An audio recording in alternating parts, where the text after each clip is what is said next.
Hey, it's Baz here back with another YouTube video, and today I want to talk about The Last of Us PlayStation 5 Remake in development, as developers complaining of Sony's obsession with blockbusters. Let's get to it.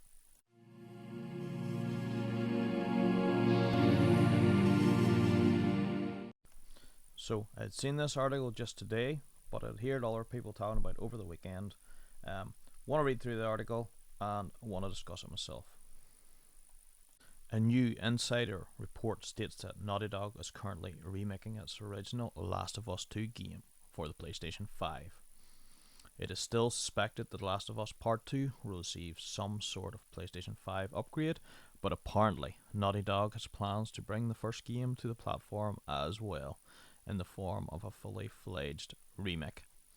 This comes from a new report courtesy of Bloomberg's Jason Schreier, who claims the project initially began in 2018, not by Naughty Dog, but by a small group of developers who tried to set up their own studio within Sony to work on the remake.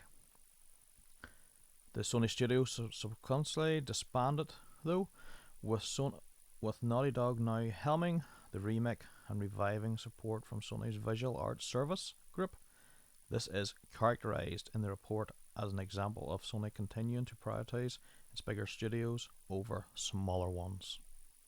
There are no future details on the remake, but Schreier has added on Twitter that it's essentially going to be the first game with The Last of Us Part 2's gameplay and graphics. The full report also describes Sony as being obsessed with making nothing but big blockbuster hits like The Last of Us games, something which is causing unrest amongst the Sony's various studios. According to Schreier, Sony's sidling of smaller teams and projects in favour of only proven blockbusters is leading to a high turnover of staff and a decrease in the variety of first-party PlayStation games. The most public example of this has been the restructuring of Sony Japan Studios. After years of making a wide range of Japanese games, the studio will now focus entirely on making Astrobot games. The move was met waves of critics and disappointment, with many of Japan Studios' most prolific staff members quitting Sony entirely to set up their own studios. So we've read through the article. We see that there's unrest now. According to this article, everything I say and read from this is you should always take it with a grain of salt. We don't know how accurate, what insiders or who has been saying this. So all as I would say before we go any further, just read, take in, take it with a grain of salt, and we'll see what happens in the near future if anything comes from this. But Sony has always, in the last few years,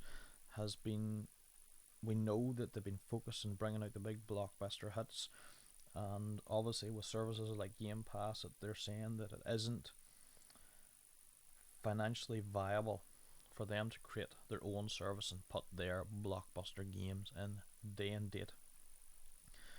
Now, obviously we like to see remasters and remakes of games, and obviously The Last of Us Part 1 has been out. So it's been out in the PlayStation 3, that's when it originally came out. Then they enhanced it for the PlayStation 4.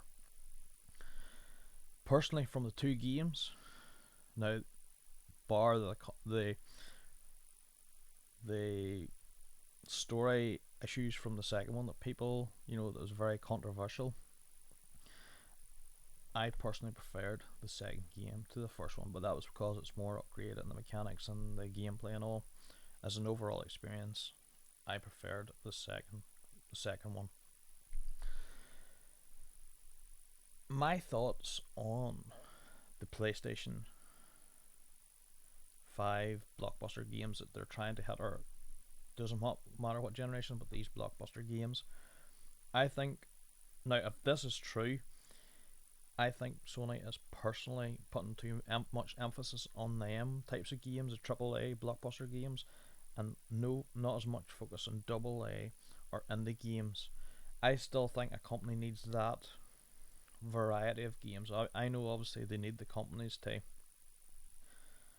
make the that are profitable for them. I understand that, but you have to cater to a wider audience. If you're bringing out nothing but blockbuster games, they're only going to be for a niche market. The people who are going to invest in them games and pay the $70, $60, whatever the game. Obviously, they're $70 from now on in. But your casual gamers don't spend that amount of money on games.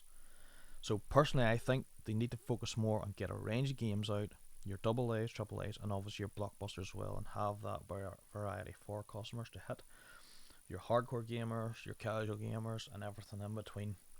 Look, that's all I wanted to say. If this article is true, still take it with a pinch of salt, but it's good to get that we're getting remasters. But personally, I would like to see more new games from the developers, but not just the AAA games. That's just my thought that I've had in this. Wonder if you have any thoughts yourself, put them in the description below or the comments below, and we can talk about it.